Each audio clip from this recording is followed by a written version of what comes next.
Be L اے کا تو چلے ہم کہہ رہے ہیں کہ وہ ایک ہم انٹرنلی اور اس میں انڈیا پراکسی ہے، لیکن جہاں پہ بات ٹی ٹی پی کی آتی ہے اور وہ افغانستان میں آتی ہے، اور پاکستان نے اس پہ بارہا افغانستان کو بولا ہے کہ ان کو کنٹرول کرے، کیونکہ اس میں ہمارے جو نیشنل انٹرسٹ ہے وہ اس میں کافی افیکٹ ہو رہا ہے. اب یہ چیلنجز تو ساتھ ساتھ چل رہے ہیں، اس کے لیے ہم نے ٹھوس ایسا کیا کیا ہے جو ہمارا یہ پروجیکٹ ہے یہ فردر ہم کہیں کہ یہ فاسٹ پیس پہ چلا جائے گا یا اس کے وہ اسموتھ ہو جائیں گے اس کا پروسیس؟ جی سی پیک میں آپ سے عرض کروں گا کہ سی پیک اب ایک ایسے سٹیج پہ پہنچ چکا ہے پچھلے 12 سالوں میں کہ آپ بہت ساری باتیں سنیں گے کہ سلو ہو گیا ہے، ابنڈن ہو گیا ہے، اس پہ کام. اچھا دیکھیں، کام کی رفتار میں تھوڑا بہت فرق ہو سکتا ہے مختلف ادوار میں، مختلف فیزز میں، لیکن ایسا سوچ لینا کہ یا چین اس سے پیچھے ہٹ جائے گا یا پاکستان اس سے پیچھے ہٹنا افورڈ کر سکتا ہے، میرے خیال میں، میری اسیسمنٹ میں اس طرح کا کوئی امکان موجود نہیں ہے. چیلنج بہت بڑا ہے، جیسے آپ نے یہ کہا. بلوچستان میں بلوچ دہشت گردی جو ہے، جن کو بلا شبہ بھارت اور کچھ اور دیگر ممالک بھی سپورٹ کر رہے ہیں، اور ٹی ٹی پی بھی ہم صرف یہ نہیں کہہ سکتے کہ ان کو صرف افغانستان سے سپورٹ ملتی ہے، ان کو بھی پاکستان کے دیگر دشمنوں سے اور چین کے دیگر دشمنوں سے سپورٹ مل رہی ہے، اور اس کے آثار موجود ہیں. اور پاکستان بھی اس کا احساس رکھتا ہے اور بیجنگ یعنی چین بھی اس کا احساس رکھتا ہے، اور دونوں میں یہ اتفاق رائے موجود ہے کہ اس چیلنج کے باوجود سی پیک دونوں ملکوں کے لیے اور ان کے مستقبل کے لیے اتنا اہم ہے کہ اس کو پوری قوت کے ساتھ، پورے اپنے اوریجنل ڈیزائن کے مطابق اور پورے ریزالو کے ساتھ آگے لے کے چلا ہے. اس وقت میں آپ کو بتاتا چلوں، آپ کے علم میں بھی ہوگا کہ بہت جلد اگلے چند دنوں میں، اگلے چند ہفتوں میں پاکستان اور چین کے درمیان جائنٹ کوارڈینیشن کمیٹی کی 14ویں میٹنگ ہونے والی ہے. یہ آپ کے لیے خبر بھی ہے. بہت جلد جو ہے وہ جائنٹ کوارڈینیشن کمیٹی جے سی سی کی 14ویں میٹنگ ہونے والی ہے بیجنگ میں، اور اس میں سی پیک کے حوالے سے اس کو تیزی سے آگے بڑھانے کے لیے، اس کو نئے رخوں پہ چلانے کے لیے، اور اس کو زیادہ سے زیادہ پاکستان کے لیے، پاکستان کی مقامی آبادیوں کے لیے فائدہ مند بنانے کے لیے بڑے بڑے فیصلے متوقع ہیں، اور جلد ہی آپ ان کو ہوتا ہوا، ان کے اعلانات ہوتے ہوئے اور ان کو عمل میں لایا جاتا ہوا دیکھیں گے انشاءاللہ. ٹھیک ہے سر، ہمارے ساتھ بریک کا ایک وقت ہوا ہے. سر ہمارے ساتھ رہیے گا، بریک کا وقت ہوا ہے، بریک کے بعد واپس آ کر اس پر مزید بات کرتے ہیں.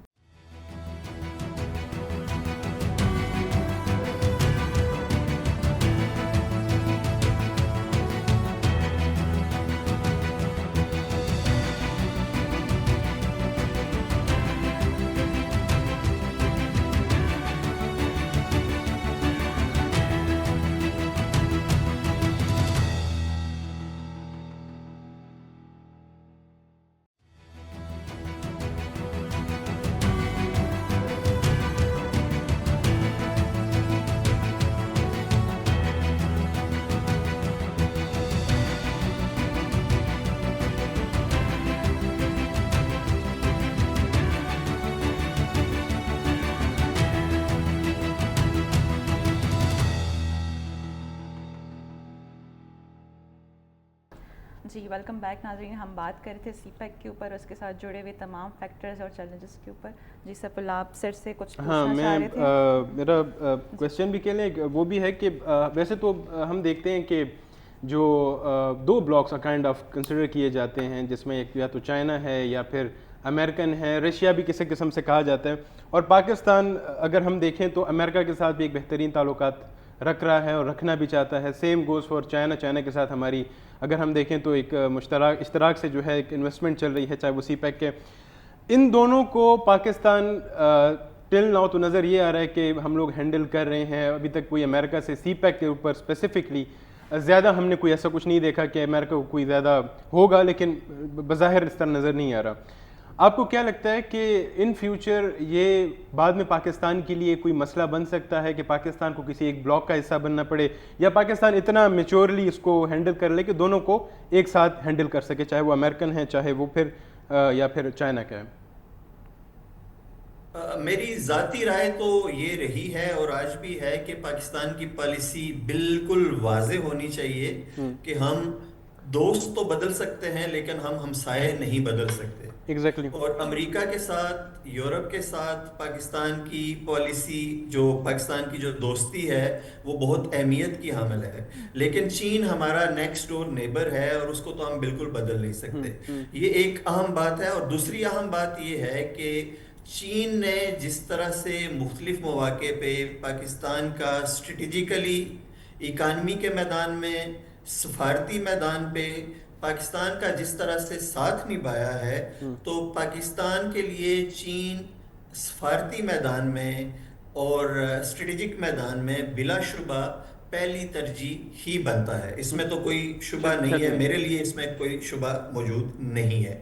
لیکن یہ جو بلاکس کی بات ہوتی ہے، یہ عام طور پہ پاکستان جیسے ممالک کو، جیسے کہ آپ نے بھی کہا، دباؤ میں لانے ہی کے لیے کی جاتی ہے. بالکل. جیسے اگر آپ غور کریں تو انڈیا سے کوئی یہ مطالبہ نہیں کرتا کہ آپ یا چین کی سائڈ پہ کھڑے ہوں، روس کی سائڈ پہ کھڑے ہوں، یا مغرب کی سائڈ پہ کھڑے ہوں. بالکل بالکل. تو وہ تو بلکہ امریکہ انڈیا تو یہ کہہ رہا ہے کہ ہم نے تو اپنے فیصلے خود کرنے ہیں. ان کے وزیر خارجہ جو ہیں وہ کھل کے یورپ میں اور امریکہ میں کہہ رہے ہیں کہ آپ ہمیں یہ ڈکٹیٹ نہیں کر سکتے کہ ہم کس کے ساتھ دوستی کرتے ہیں، کس کے ساتھ الائنسز بناتے ہیں. تو میں تو ہمیشہ سے یہ کہتا رہا ہوں. لیکن سر اس میں اگر ہم دیکھیں تو ہماری تو امریکہ پہ بھی بڑی عرصے ڈپینڈنسی رہی ہے نا. اور ابھی بھی ہم جو ہمیں کہہ لیں جو وار فیئر کے جو اکوپمنٹس ہیں اس کے لیے ہم ان پہ کرتے ہیں. ابھی دو کے ایک شفٹ آیا ہے چائنا سے، اب ہم کر رہے ہیں، چاہے وہ جنگی مطلب جہاز ہیں یا کچھ بھی ہیں. تو وہ ہمارا ایک رہا ہے. اور بہت ساری جگہوں پہ امریکہ نے ہمیں سپورٹ بھی کیا ہے ٹیررزم میں لے کے. میرا اس لیے یہ آپ سے کویسچن بنا، مطلب آئی نو کہ انڈیا بھی کر رہا ہے لیکن انڈیا اپنے اس پہ کرتا ہے. پاکستان دونوں سائڈ پہ باؤنڈ رہ چکا ہے، چاہے وہ امریکہ سے ہیلپ میں ہے جیسے کہ ایڈ کی شکل میں، یا پھر چائنا کے ساتھ جو سپورٹ کی شکل میں. اس لیے میں کہہ رہا ہوں کہ تھوڑا سا کنفیوزنگ والا تھا کہ آگے یہ کیا کریں گے اس کے ساتھ. دیکھیے پاکستان بالکل اس وقت اپنے کارڈز جو ہیں بالکل ٹھیک کھیل رہا ہے. ایک تو ہم دنیا کو یہ بالکل واضح کر چکے ہیں کہ ہم بلاکس پالیٹکس کا حصہ بننے نہیں جا رہے. ہم نے دونوں اطراف اپنے تعلقات جو ہیں ان کا بیلنس برقرار رکھنا ہے. اگرچہ اس پہ بحث ہو سکتی ہے کہ یہ بیلنس کتنا عرصہ چلے گا، لیکن in near to medium term مجھے یہی پالیسی چلتی ہوئی نظر آ رہی ہے. لیکن میں آپ کو بتاؤں، جب پاکستان کو بھی اپنے فیصلے آزادی سے کرنے ہوتے ہیں تو پاکستان یہ نہیں دیکھتا کہ اس کی ڈیپینڈنسی کس کے اوپر کتنی ہے. مطلب جب پاکستان نے ایٹم بم بنانا تھا تو بھلے کتنی ہی ہماری امریکہ کے اوپر ڈیپینڈنسی تھی، ٹھیک ہے نا، ہم نے وہ فیصلہ کیا اور پوری قوم نے اس پہ عمل درآمد کیا. تو بظاہر ہمیں کمزوری نظر آتی ہے، بہت ساری کمزوریاں نظر آتی ہیں ہماری پالیسی میکنگ میں، لیکن جہاں پہ پاکستان کے مفاد میں فیصلہ کرنا ہے تو وہاں پہ ہوا بھی ہے. بالکل. اچھا سر، یہ اگر ہم دیکھیں اس خطے میں، اگر ہم دیکھیں سب سے زیادہ پاپولیشن اسی خطے میں نظر آتی ہے، چاہے وہ چائنا میں ہے، چاہے وہ انڈیا میں ہے، چاہے پاکستان میں، لیکن ساتھ میں ایکسٹریمزم بھی اسی خطے میں نظر آتی ہے. اگر ہم دیکھیں تو یہ ایک ہب بھی ہے بزنسز کا. اگر ہم دیکھیں جیسے کہ چائنا جو ہے مینوفیکچرنگ میں سب سے اچھا ہے، مینوفیکچر کرتا ہے، اور یہ جو ان کے اسپیسیفک جو پروجیکٹس ہیں، چاہے سی پیک ہے یا چاہے بی آر آئی ہے، تو وہ اسی لیے ہے کہ ان کی جو مارکیٹ ہے وہ یورپ اور ان کنٹریز تک ان کا ایکسیس ہو سکے. لیکن ساتھ میں ایکسٹریمزم بھی یہاں پہ اتنی ہی زیادہ ہے. تو یہ اس خطے کے جو ممالک ہیں اس پہ کلیکٹیو کوئی ایکشن کا کیوں نہیں کرتے، اور اگر کبھی سوچا ہے تو کیا ایسی ہرڈلز ہیں یا چیلنجز ہیں کہ یہ پوری نہیں ہو سکی؟ ہم ان تینوں ممالک میں دیکھ لیں تو یہ ایک ایشو رہا ہے. اور سر اسی میں ایڈ کرنا چاہوں گی انہی کے سیف اللہ کے سوال کے ساتھ ہی کہ یہ جو منی لیٹرلزم ہے جو پاکستان ایک اپنی فورن پالیسی میں شفٹ لے کے آیا ہے، تو یہ جو الٹرنیٹیو ہے سارک کا، وہ کتنا جو ہے وہ کارآمد ثابت ہو سکتا ہے اس سارے سچویشن میں؟ دو سوال کے دو حصے ہیں. جیسے آپ نے کہا کہ ایکسٹریمزم اس خطے میں موجود ہے. دیکھیے ایکسٹریمزم کی تعریف جو ہے وہ ہر ملک کے لیے اپنی ہے، ٹھیک ہے نا. جیسے اب ہم ایس سی او کی بات کرتے ہیں تو ایس سی او تو بنی ہی جس کو وہ کہتے ہیں 3 ایولز جو ہے نا، ٹھیک ہے نا. ایکسٹریمزم، ٹیررزم اور سیپریٹزم، اس کے خلاف بنی تھی اور انہوں نے بہت کامیابی سے خود کو چلایا. لیکن ایس سی او کے پلیٹ فارم پہ پاکستان نے یہ واضح کیا ہے کہ اسٹرگل فار سیلف ڈٹرمنیشن جو کہ کشمیر کی ہے، اس کو آپ ٹیررزم یا ایکسٹریمزم سے ایکویٹ نہیں کر سکتے. اگر ہم ایکسٹریمزم کی بات کریں تو اس وقت دنیا میں سب سے زیادہ آبادی کس ملک کی ہے؟ بھارت کی. اور ایک ایکسٹریمسٹ پارٹی کا منتخب وزیر اعظم کس ملک میں ہے؟ وہ بھی بھارت میں. بھارت میں. تو آپ اس کو مطلب آپ دیکھ سکتے ہیں کہ ایکسٹریمزم کی سب سے زیادہ کنسنٹریشن اس خطے میں کہاں پہ ہے. جب آپ باقی خطے کی طرف دیکھیں تو یہاں پہ بھی ایکسٹریمزم کو دو حوالوں سے دیکھا جاتا ہے. اگر آپ باقی خطہ چونکہ زیادہ تر مسلمان ہے، جب آپ ویسٹ ایشیا کی طرف آتے ہیں تو ویسٹ ایشیا میں بھی شیعہ اور سنی کی ایکسٹریمزم پہ جو ڈیفینیشن ہے، جو ڈٹرمینیشن ہے، وہ مختلف ہے.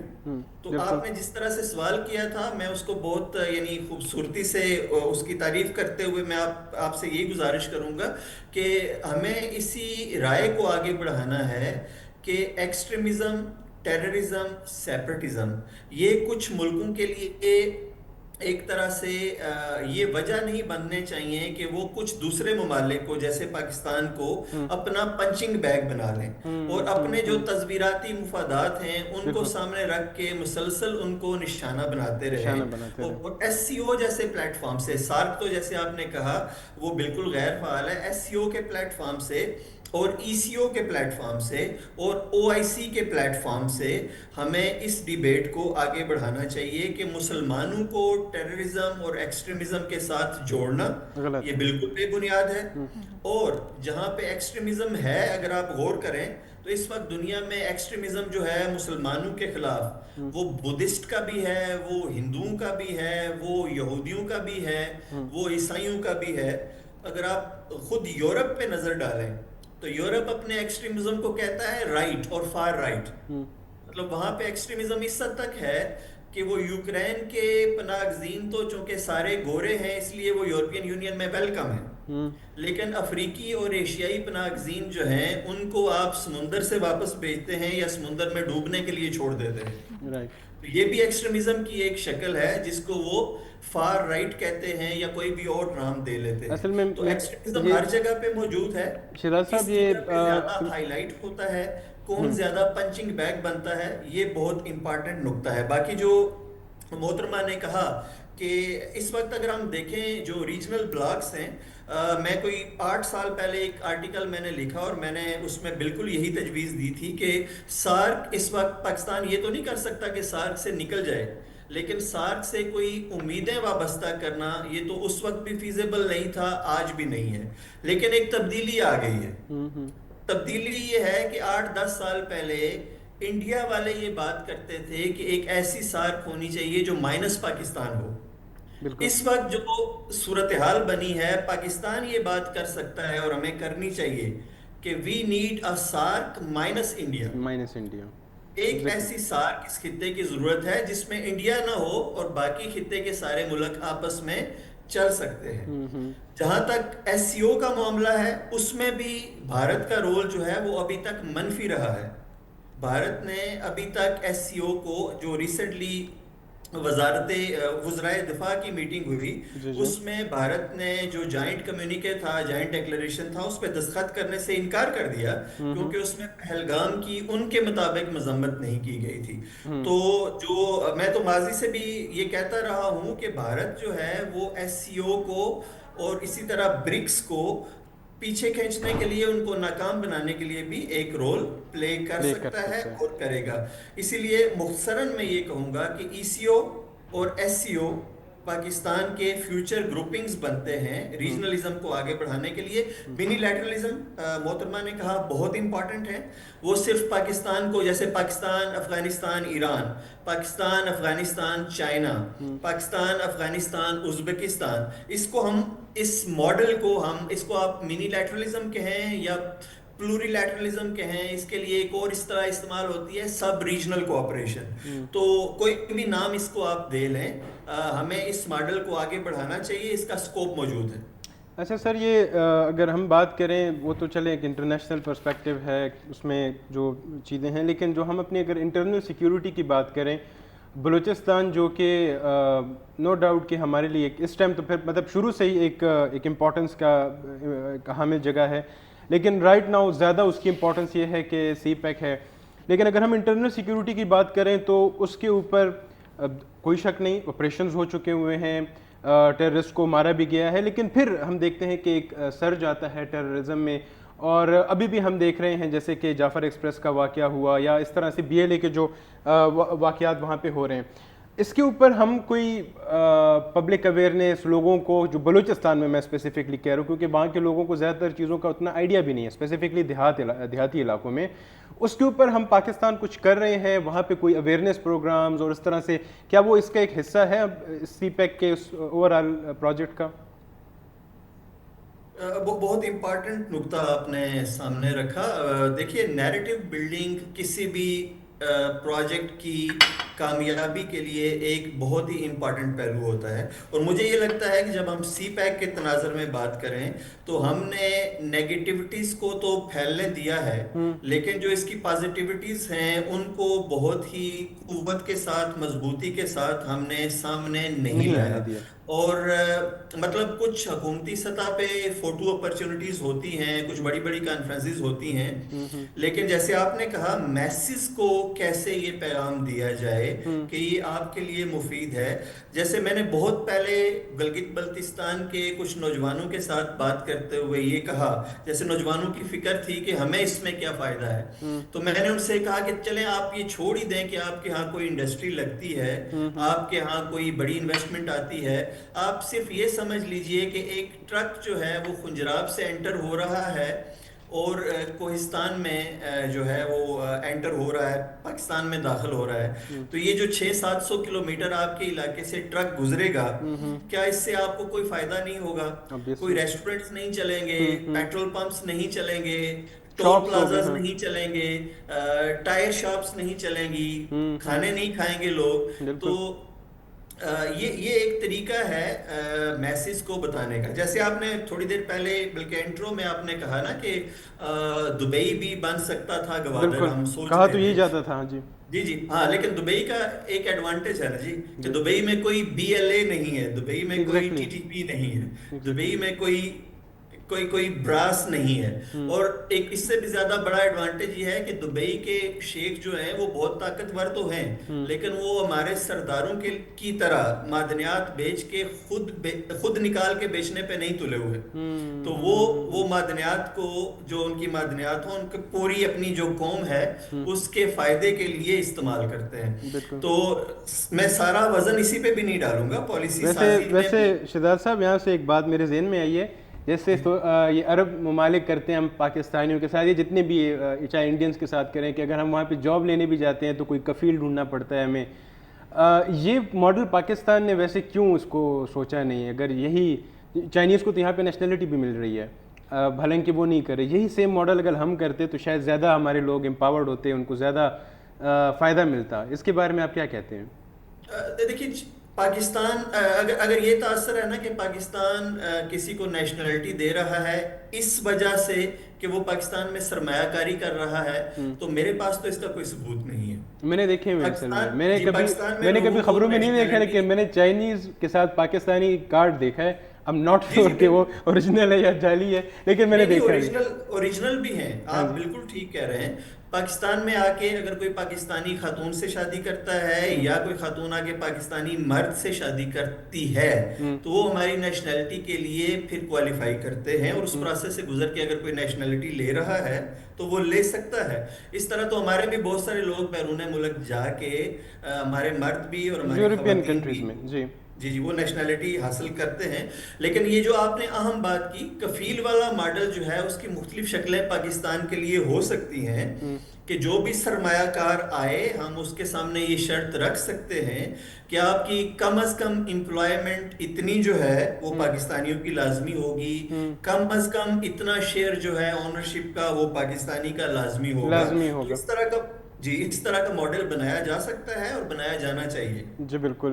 اچھا، ایکسٹریمزم پہ اور جیسے ہم یہ بات کریں، یہ کچھ جو بلوچستان میں عناصر ہیں اور جو وہ ایکٹیولی اس چیز کو پرسو کریں، مطلب وہ ایک فیک وہ چلا رہے ہیں کہ پورے پاکستان کا جو ریسورسز ہیں وہ بلوچستان سے جاتے ہیں، جو کہ حقیقت کے بالکل برعکس ہے. ایسا نہیں ہے، چاہے وہ ہم ڈفرینٹ معدنیات میں دیکھ لیں. لیکن باوجود اس کے کہ ان لوگوں کو ہم اریسٹ بھی کر لیتے ہیں، ان لوگوں کے اوپر ہم آپریشنز بھی کر لیتے ہیں، انٹرنل سیکیورٹی کی بات کر رہا ہوں, ان کے اوپر ایک فل فلیج آپریشن کیوں نہیں کیا جاتا بلوچستان میں, تاکہ ان کو جیسے اس سے پہلے آپریشن ہوا تھا, سوری اس ٹائم میرے نام ذہن سے نکل گیا, تو کہ ان کو کمپلیٹلی وائپ آؤٹ کیا جائے, اور اس کے بعد ہمارے جنرل صاحب نے بھی کہا تھا کہ 1500 لوگ ہیں, تو ان کو ہم لوگ کیوں کمپلیٹلی وائپ آؤٹ نہیں کرتے اور اپنے جو ڈیولپمنٹ ہے اس کو آگے لے کے جاتے ہیں؟ میرا خیال یہ ہے, مجھے اس کے آثار نظر آ رہے ہیں کہ ان کو کمپلیٹلی وائپ آؤٹ کرنے کا ارادہ وفاقی سطح پہ بھی اور صوبائی سطح پہ بھی مشورے سے بنا لیا گیا ہے.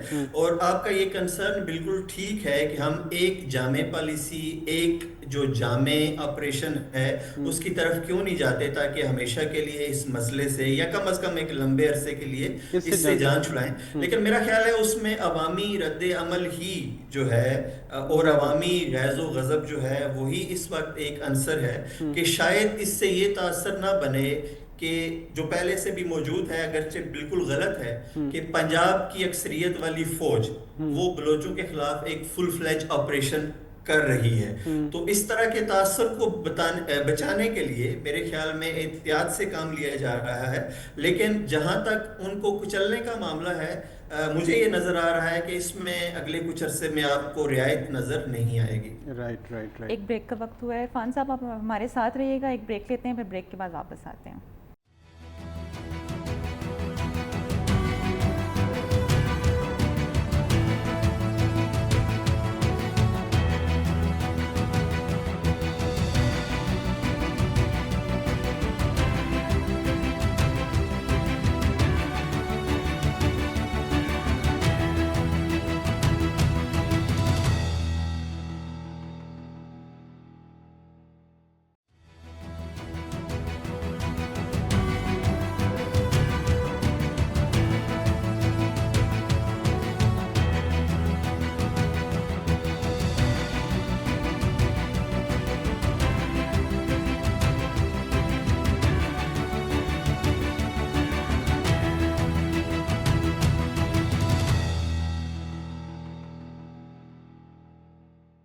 ویلکم بیک ناظرین. ہم بات کر رہے تھے, ہمارے ساتھ عرفان صاحب موجود ہیں.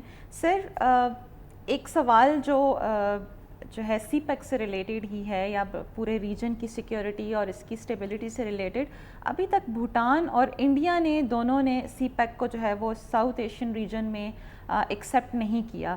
تو آپ کو کیا لگتا ہے فیوچر میں یہ دونوں کنٹریز جو ہیں وہ ایکسیپٹ کریں گے سی پیک کو؟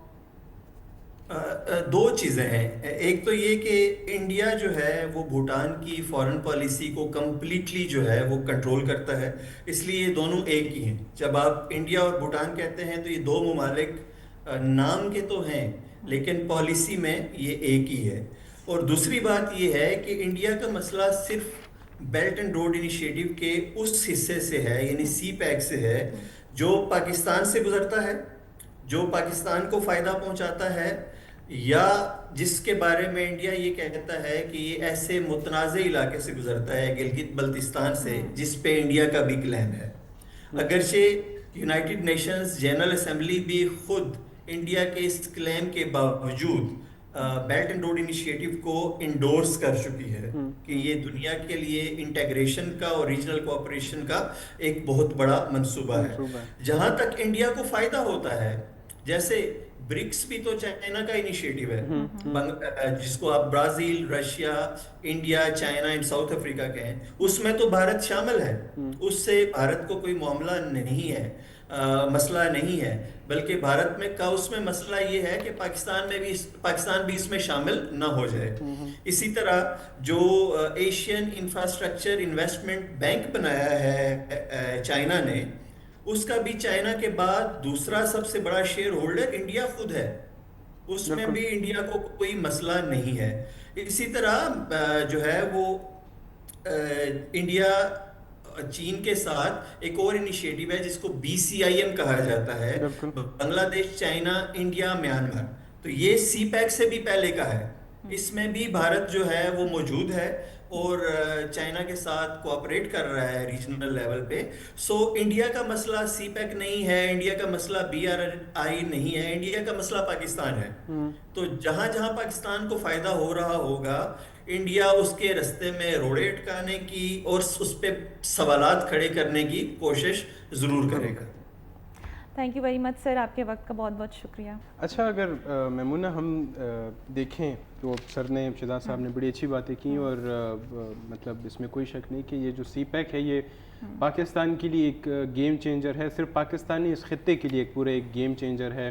اگر ہم دیکھیں پہلے جو چائنا کا جو ٹریڈ تھا وہ جو جس روٹ سے تھا کافی لمبا پڑتا تھا, اس سے جو کاسٹ کٹنگ ہو جائے گی, اور کاسٹ کٹنگ سے زیادہ میں اگر پاکستان کی بات کروں تو جو یہاں پہ دو کے چائنیز پروڈکٹس, لیکن ہمارے پاس بھی امید ہے کہ کچھ جو پرائسنگ ہے وہ کم ہو جائے گی اس کے لیے. 45 ڈیز سے جب آپ 1 ویک کے ڈسٹینس پہ آ جاتے ہیں تو it's a huge difference. Exactly cost cutting ہوتی ہے. پھر دوسری بات یہ کہ گوادر پورٹ اور وہ جو گرم پانیوں کا جو سمندر ہمارا ہم بات کرتے ہیں, آپ نے دیکھا کہ لاسٹ اس میں مڈل ایسٹ میں جو کانفلکٹ تھی, جو ٹینشن تھی, اس کی وجہ سے سویس کینال بند ہوئی, اسٹریٹ آف ہارمز بند ہوا, وہاں پہ ساری ٹریڈ جو ہے وہ رک گئی تھی. بالکل. تو ایسی سچویشن میں آپ کے پاس پھر یہ والا جو روٹ ہوتا ہے, یہ یہاں پہ ایک آپ کے پاس ایک آپشن بچتا ہے کہ بغیر کسی انٹرپشن کے آپ کی ٹریڈ جو ہے وہ وہاں سے جاری رہے, کیونکہ ٹریڈ جو ہے وہ چلے گی تو معیشت جو ہے وہ آگے چلے گی. اس کے لیے بہتر ہے. پاکستان میں کبھی اگر ہم دیکھیں, یہ صرف مطلب وہی بات ہے جیسے انہوں نے کہا کہ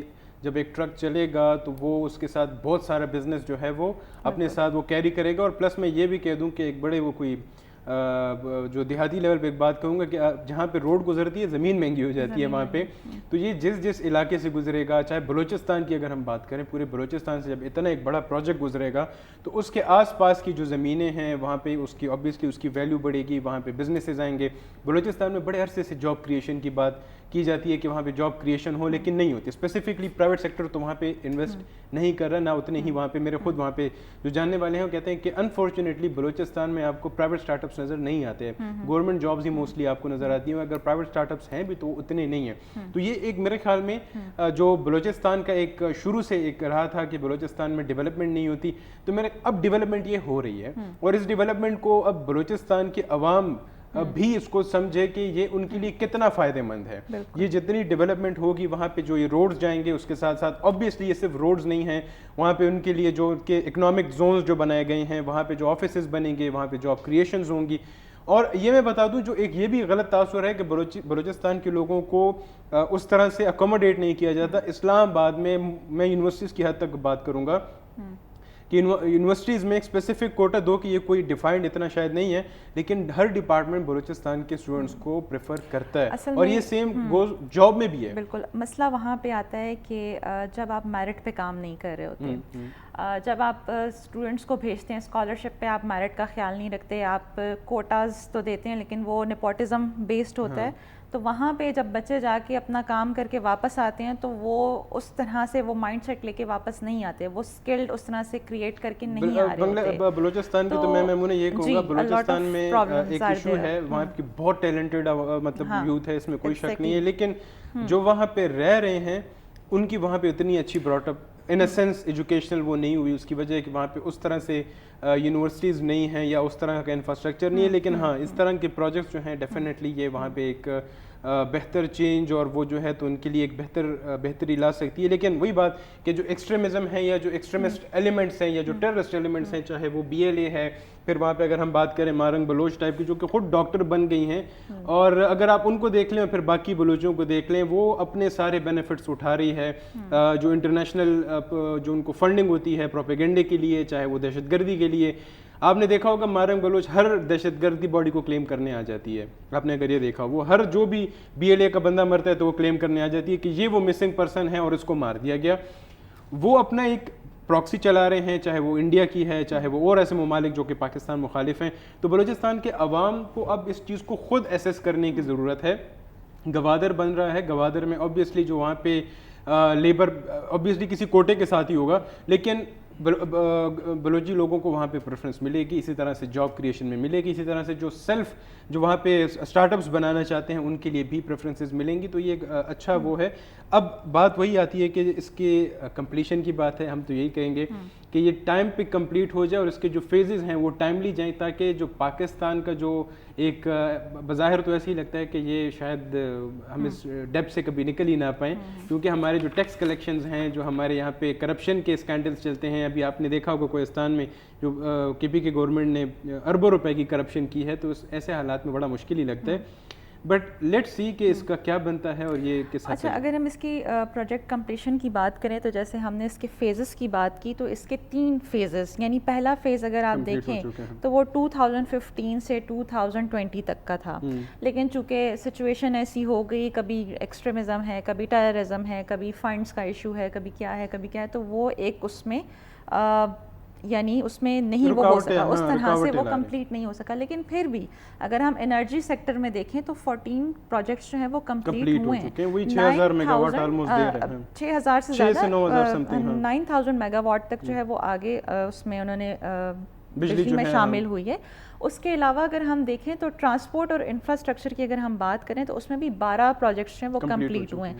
مین ایشو یہ ہے کہ جیسے ہم بات کر رہے ہیں ٹیررزم کی, تو وہ ان جگہوں پر ہے جہاں سے یہ روٹ گزرتا ہے. آپ پسنی دیکھ لیں, آپ گوادر دیکھ لیں, آپ تربت دیکھ لیں, حب دیکھ لیں, کیچ دیکھ لیں, ان 2015 سے لے کے 2022 تک مسلسل جو ہے وہ B L A, B L F, B N A وہاں پہ اٹیکس کر رہی ہے.